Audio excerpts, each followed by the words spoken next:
Bueno, gracias por acompañarnos en este mediodía. Estamos con, como decían recién nuestros compañeros, el maestro. Gracias. El maestro, Jorge van der Mole. Gracias por venir, Jorge. Gracias por la invitación, ¿eh? No, bueno, ¿te gusta, cómo vivís con esa idea, ese ritual de tu maestría? Bueno, en realidad porque das clases de música también, y porque tenés una obra musical de muchos años que te pone en un lugar de prestigio, y eso, más allá de si te gusta o no te gusta la canción, de la persona que escuchás, reconoces el prestigio de la obra, ¿no? Sí, bueno, yo convivo con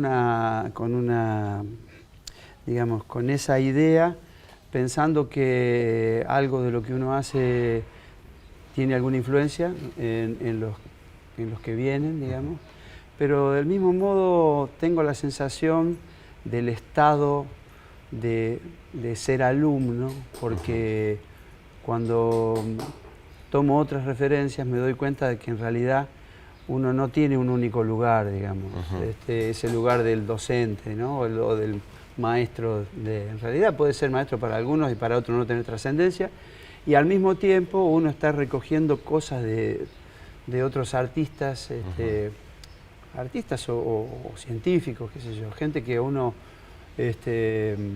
siente que puede aprender mucho de ahí, ¿no? O sea, que está de los dos lados. De los dos lados. ¿De quién aprendés, por ejemplo, hoy, vos? ¿Quién te enseña cosas? Yo tengo la certeza de que todos los que nos antecedieron, que dejaron un cancionero muy abundante, ¿no? Tratándose de lo artístico, ¿no? Tanto en nuestro país como en Latinoamérica, son ese cancionero que a veces conoces los autores y a veces no, son las referencias permanentes, ¿no? Pero también no es solamente los que estuvieron antes, sino los contemporáneos, ¿no? Cuando uno ve lo que está produciendo el que tenés al lado, ¿no? Todo el trabajo que vienen haciendo, por ejemplo, los compañeros hace un montón de años, los que arman acá el Encuentro de Músicos. Son tipos que vos los ves laburar y los ves crear y los ves producir y decís, bueno, no, estos tipos son mis referentes. Pero son referentes también, a ver, los más jóvenes, los que tienen unos cuantos años menos que vos y que tienen un manejo del lenguaje diferente porque son más jóvenes. Y que si les prestás atención, en realidad de ahí tenés un montón de cosas para tener en cuenta, ¿no? Yo la primera vez que te vi en vivo fue en década del 80 en un escenario primaveral. Yo tenía 16, 17 años y vos tocabas ya un repertorio donde estaba Río Marrón, en aquel momento que era una especie, entre comillas, de hit, mezclado con otras canciones más folclóricas, canciones folclóricas en un concierto de rock o de música popular que los jóvenes escuchaban. Día de la primavera, no sé si era Santa Fe en tu corazón o alguno de esos eventos primaverales en el Monumento, con 16, 17 años. Hoy los pibes de 16, 17 años escuchan otra música. ¿Cómo crees que se atraviesa la vigencia, la trova rosarina, la obra de la trova rosarina hoy en este siglo XXI? Ustedes vuelven ahora en diciembre a la ciudad de Rosario. Sí. Y esta idea de un repertorio, de una obra que para nosotros es como una columna vertebral de la genética rosarina, o de parte de esa genética rosarina, una columna vertebral indiscutible, pero para nosotros los que tenemos 40, 50. Sí. ¿Cómo pensás esa vigencia de esa obra para esas canciones que van a volver a sonar o que están sonando todo el tiempo sobre escenarios? Mira, me parece que hay en la obra artística hay experiencia. El cancionero, por ejemplo, tratándose de esas obras tan fugaces, tan breves, ¿no? Que duran 3 minutos, sin embargo hacen referencia a experiencias individuales o colectivas que suelen ser muy importantes, desde las cosas más trascendentes a las cosas más banales. Entonces me parece que en todo caso hay una vigencia inmanente que tendrá que ver con la solidez del lenguaje, con lo formal del lenguaje y por los contenidos. Pero después hay otra cosa que nos excede a nosotros y que tiene que ver con que la obra artística igualmente es un elemento dentro de un mercado. Y que en todo caso nosotros no manejamos, o al menos no manejamos íntegramente esa cuestión, lo que tiene que ver con difundir. O sea, puede ser vigente y se puede discutir la vigencia de una obra si podemos asegurar que llega a las generaciones nuevas y entonces ver de qué modo resuenan. Bueno, nosotros ponemos sobre el escenario una canción, otra canción, y son obras artísticas. Ponemos un repertorio y es un modo de poner en escena una obra artística. Nos ponemos en escena y es una obra artística, de una cierta manera. Ahora, nosotros solamente podemos atinar a eso, a ponernos en escena y a ofrecer una experiencia que se volcó en un lenguaje. Algo tenemos para decir, nacimos a mediados del siglo XX, que es el siglo que tuvo el siglo más revulsivo en cuanto a caída y entronización de conceptos y de ideas, ¿no? A todo nivel, ¿no? Nacimos con las radios, después siguió la televisión, éramos jóvenes con lo analógico, después apareció lo digital, después apareció internet. Es decir, fuimos pasando por todas esas etapas solamente para hablar de medios, sí, ¿no? Claro. Ni siquiera para hablar de idea filosófica y sobre todo en un país como este que ha sido, y dentro de América Latina, muy convulso y en lucha permanente, ¿no? O sea que hay para decir. La vigencia de eso depende de quién lo quiera escuchar también, ¿no? Igualmente decimos, yo tengo acá un aparatito muy chiquito, más chico que mi mano, que estoy seguro que si cliqueo un poquito, en Spotify o en cualquier otra aplicación hay canciones tuyas grabadas en el siglo XX. Sí. Y eso también tiene que ver con... Claro, eso tiene que ver con la enorme posibilidad de acceso. De acceso a obras. Uno toca un botón y tiene el mundo casi parte del mundo en sus manos. Claro. Vamos a un corte, enseguida volvemos con Jorge van der Molen. Se presentan en diciembre con La Trova, pero además es el Premio Fondo Nacional de las Artes 2019. Y esto significa también un lugar más del ego. Sí. ¿El ego lo tenés? ¿Estás insoportable este año o no? Te pregunto como amigo, digamos. No, el ego. No tengo mi ego demasiado en alto. Este año es como el 86 para Maradona, este año podría ser el año de Jorge van der Molen, un año de reconstrucción y por lo menos de recolección de parte de lo cosechado. Vamos a un corte y enseguida volvemos. El regreso de La Trova a la ciudad de Rosario en diciembre. Vamos a seguir hablando con Jorge van der Molen.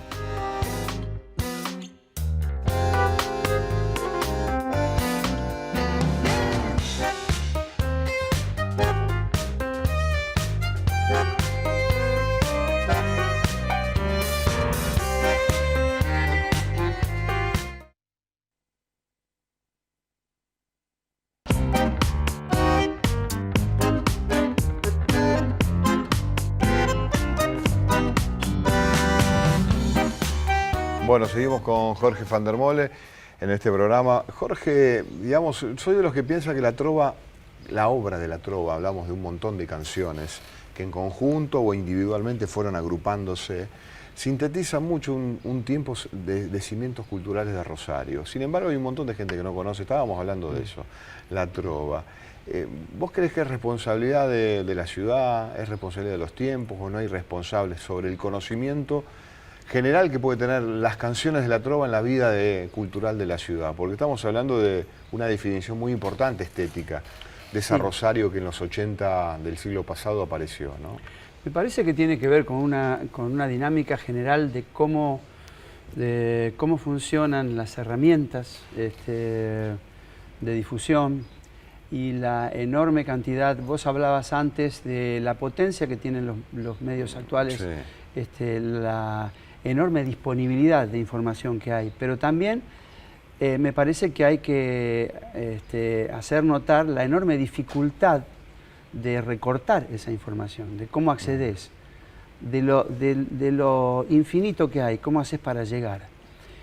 Porque de todas maneras hay una cuestión, hay un culto de la inmediatez actual en el modo de recibir y de transmitir información que, bueno, que es bastante lógico que sea difícil poner en evidencia cosas que han sucedido hace 35 años, ¿no?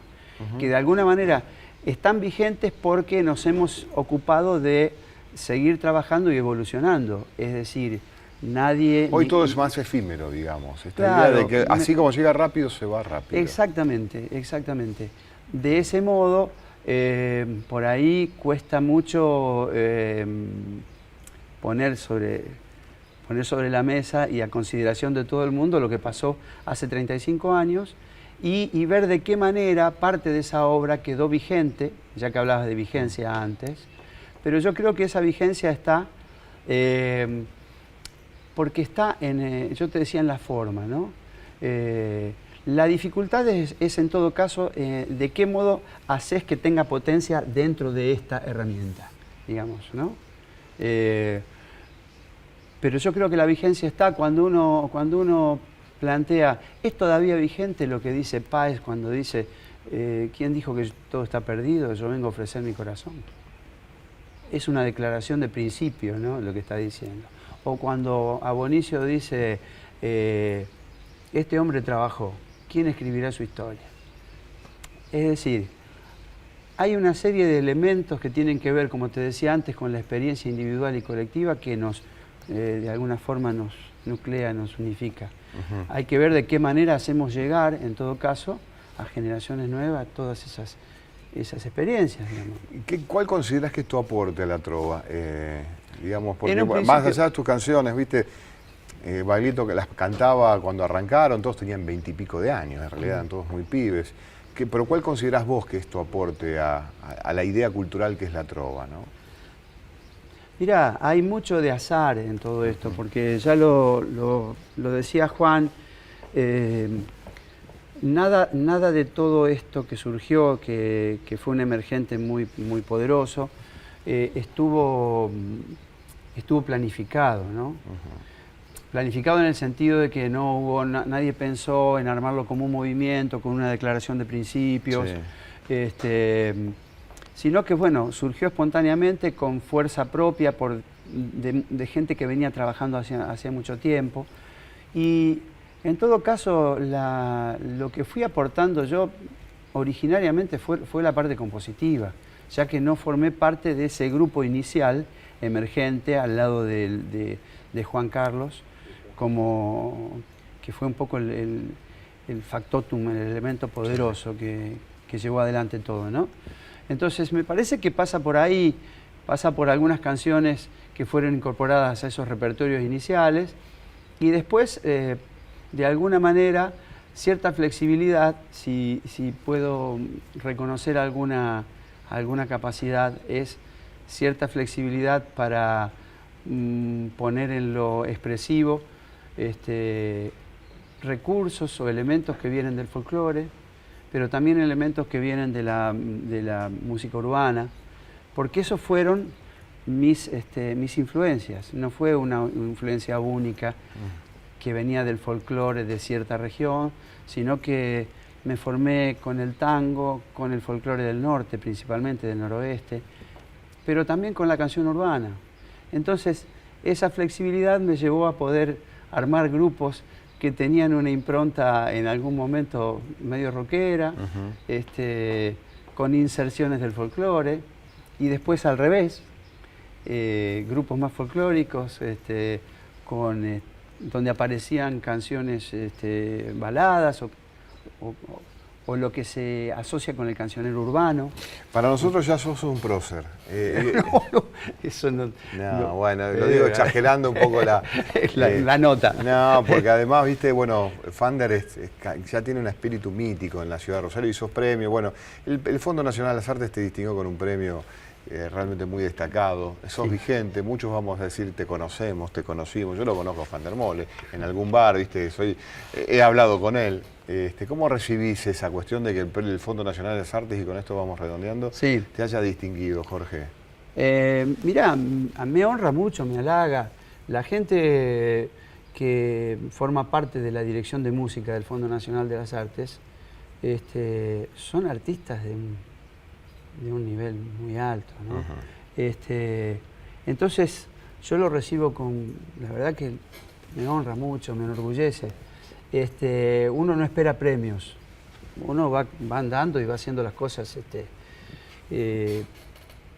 porque siente que las tiene que hacer de una cierta manera.